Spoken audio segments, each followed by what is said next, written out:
वांगचुक से, जो लद्दाख के रहने वाले हैं, और यही सोनम वांगचुक आज लद्दाख के हक की लड़ाई लड़ रहे हैं और 21 दिनों के आमरण अनशन पर बैठे हुए हैं। जानते हैं कि ऐसा क्या रीजन है कि सोनम वांगचुक को हड़ताल पर जाना पड़ा।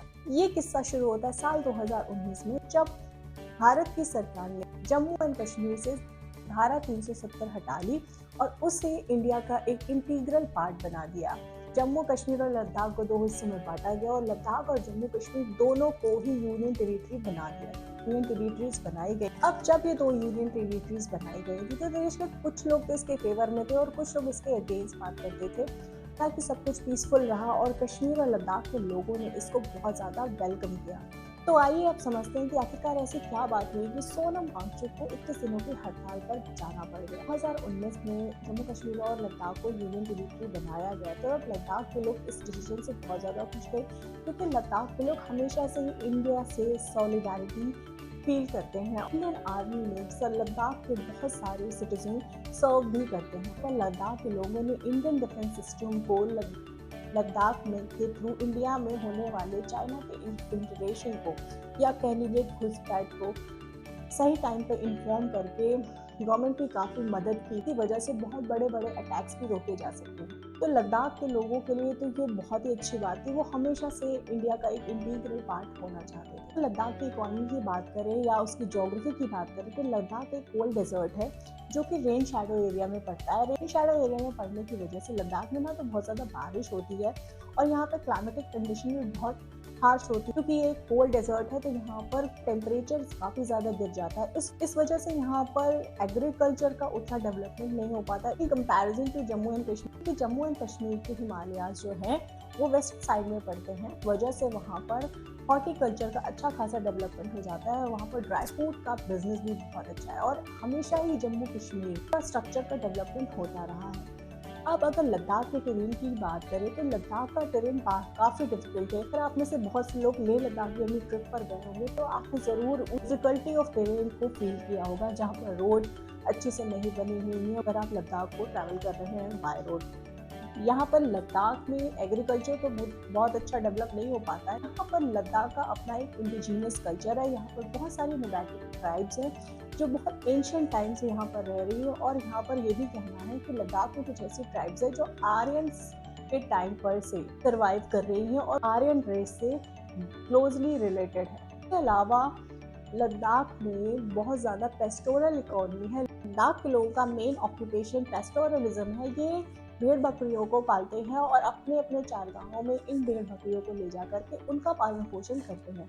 यहाँ पर लद्दाख की इकोनॉमी बहुत ज़्यादा डिपेंडेंट है इन्हीं मवेशियों के पालन पे। यहाँ पर चंपा नाम की जो ट्राइब है वो पश्मीना गोट्स को पालती है और उन्हीं से बनती है पश्मीना शॉल। इसके अलावा लद्दाख चारों तरफ ग्लेशियर से घिरे हुए हैं, मतलब और ग्लेशियर्स ही वाटर सप्लाई का एक मेन सोर्स होते हैं।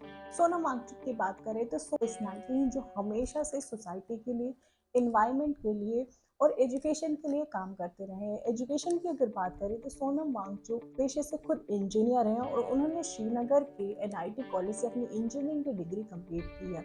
एजुकेशन के बारे में सोनम वांगचुक का ये कहना है कि कभी भी स्टूडेंट्स को या बच्चों को फोर्सफुली कोई एजुकेशन नहीं देनी चाहिए। उनको सिर्फ डेटा मकअप करने के लिए नहीं कहना चाहिए, बल्कि उनको प्रैक्टिकल लर्निंग के थ्रू अगर बातें सिखाई जाए तो उन लर्निंग्स को रिटेन भी करते हैं और अपनी लाइफ में यूज़ भी करते हैं, जिसकी वजह से आगे चल करके वो सोसाइटी के लिए एक बहुत अच्छा एसेट बन सकते हैं। लद्दाख के बच्चों के लिए खोले गए एक बहुत ही इनोवेटिव स्कूल के को फाउंडर भी हैं जिसका नाम है students educational and cultural movement of Ladakh. बच्चे यहाँ पर अपने अपने तरीके से एक्सपेरिमेंट्स करते हैं और यहाँ पर उन एक्सपेरिमेंट्स को करके उन एक्सपेरिमेंट्स के फेलियर से या सक्सेस से सीखते हैं।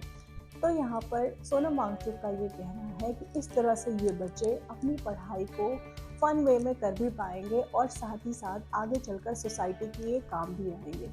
सोनम वांगचुक ने यहाँ तक कहा है कि बहुत से ऐसे बच्चे उनके स्कूल से पास आउट हैं और सोसाइटी में बहुत अच्छा काम कर रहे हैं और ट्रेडिशनल स्कूलिंग में वो हमेशा फेल रहे हैं। सोनम वांगचुक ने लद्दाख को नहीं, इंडिया को बहुत ज़्यादा इनोवेशन दिए हैं। उन्होंने हीटेड मिलिट्री टेंट भी बनाया जहाँ पर इंडियन आर्मी के सोल्जर्स हैं लद्दाख की हार्श क्लाइमेटिक कंडीशन में आराम से रह सकते हैं। इसके अलावा यहाँ पर वाटर सप्लाई को कंटिन्यू रखने के लिए सोनम वांगचुक ने एक शेर का बना हुआ कोन भी इंट्रोड्यूस किया, जिससे लगातार पानी की अवेलेबिलिटी बनी रहे। अब बात करते हैं कि क्या वो वजह है जिसकी वजह से सोनम वांगचुक 21 दिनों की हड़ताल पर बैठे हुए हैं।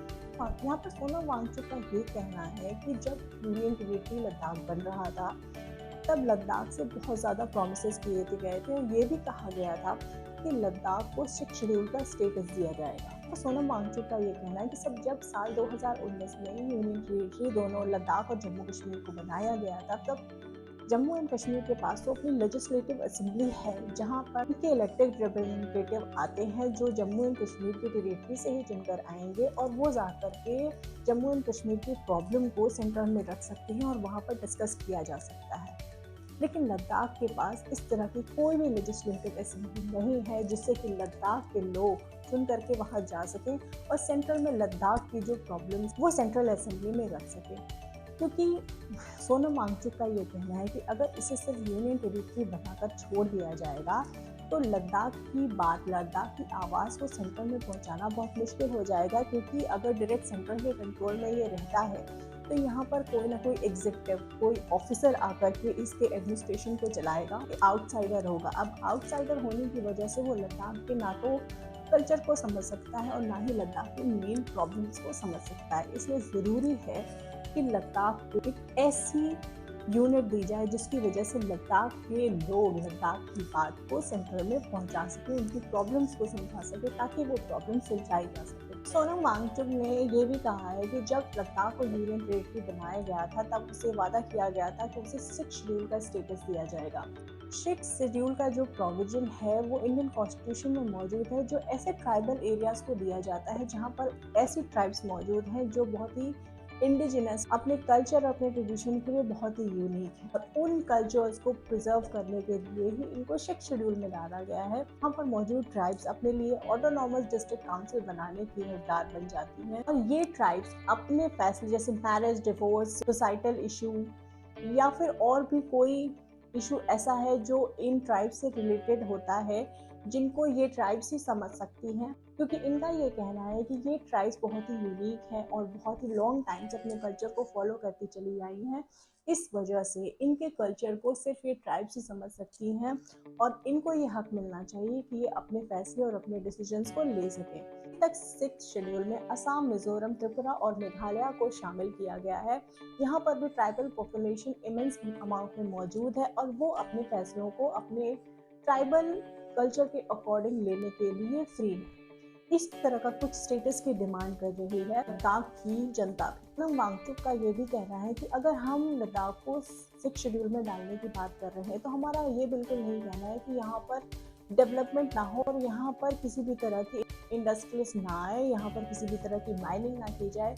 आप डेवलपमेंट करिए, आप माइनिंग करिए, आप उसके लिए बिल्कुल फ्री हैं। लेकिन वो एरियाज जहाँ पर कि इकोसिस्टम बहुत ही ज़्यादा फ्रिजाइल है, जैसे कि ग्लेशियर्स हो गए जो लगातार मेल्ट होते चले जा रहे हैं इन्वायरमेंट चेंजेस की वजह से, क्लाइमेट चेंजेस की वजह से, पोंगसो लेक है, सोमोरिरी लेक है, तो उनका ये कहना, सोनम वांगचुक का यहाँ तक कहना है कि इन सारे इकोसिस्टम को, जो फ्रिजाइल इकोसिस्टम है लद्दाख का, उसको लद्दाख के लोगों से भी बचाने की ज़रूरत है। इसलिए हम 6 शेड्यूल की डिमांड कर रहे हैं। हम ये नहीं कह रहे हैं कि लद्दाख में डेवलपमेंट ना हो, कोई आउटसाइडर लद्दाख में ना है, हर किसी का लद्दाख में वेलकम है। लेकिन जो एरियाज बहुत ही ज़्यादा सेंसिटिव है वहाँ पर प्रोटेक्शन के लिए हमें 6 शेड्यूल में डाला जाए। सोनम वांगचुक इन्हीं सब इश्यूज़ के चलते 6 मार्च से लेकर आज तक अनशन पर बैठे हुए हैं। वो सिर्फ पानी और नमक के जरिए खुद को सरवाइव कर रहे हैं। उनके सपोर्ट में 100-150 लोग हमेशा ही उस अनशन में मौजूद रहते हैं। उनके साथ लद्दाख की पूरी पब्लिक, लद्दाख के लोग अनशन पर बैठे हुए हैं। 4 मार्च को होम मिनिस्ट्री से 6 शेड्यूल के स्टेटस की मांग को फेल हो जाने की वजह से सोनम वांगचुक ने 6 मार्च से इस अनशन पर जाने का फैसला किया और ये अनशन आज भी जारी। और सोनम वांगचुक खुद को सिर्फ पानी और नमक के जरिए सरवाइव कर रहे हैं। लद्दाख की पूरी पब्लिक सोनम वांगचुक के सपोर्ट में खड़ी हुई है और हमेशा से ही 100-150 लोग मौजूद रहते हैं इस अनशन में। और सोनम वांगचुक का ये कहना है कि ये अनशन हम 21 दिनों के लिए करेंगे और 21 दिनों के फेज में इस अनशन को ये करेंगे। तो 21 दिनों के पीछे सोनम वांगचुक का ये लॉजिक है कि गांधी जी ने सबसे बड़ा जो अनशन किया था भारत छोड़ो आंदोलन का, वो 21 दिनों का था। तो उनकी डिग्निटी को रखते हुए हम 21 दिनों का ये अनशन करेंगे और इनको हम कई फेजेस में करेंगे जब तक कि सरकार हमारी डिमांड को मान नहीं लेती है। अगर हम इस बात को गौर से सोचे तो सोनम वांगचुक जो बातें अपने एजेंडा में कहते हैं वो बहुत ही ज़्यादा रेलिवेंट है, क्योंकि क्लाइमेट चेंज एक्चुअली बहुत बड़ी प्रॉब्लम है और क्लाइमेट चेंज के लिए इंडिया की गवर्नमेंट और इसके अलावा इंटरनेशनल लॉबी भी बहुत ज़्यादा चिंता में रहती है। हमेशा ही कोई ना कोई नए नए स्टेप लिए जाते हैं ताकि इन्वायरमेंट को बचाया जा सके, क्लाइमेट चेंज को रोका जा सके। आज भी सोनम वांगचुक अपने डिमांड्स के चलते, लद्दाख के लोगों की डिमांड के चलते अनशन पर बैठे हुए हैं और हम ये उम्मीद करते हैं कि सरकार जल्दी से जल्दी इस पर ध्यान देंगी और सोनम वांगचुक और लद्दाख के लोगों की जो भी प्रॉब्लम और जो भी कंसर्न है उनको सुनेंगी, उनको रिजॉल्व करने के लिए कोई ना कोई रेलिवेंट स्टेप जरूर उठाएं।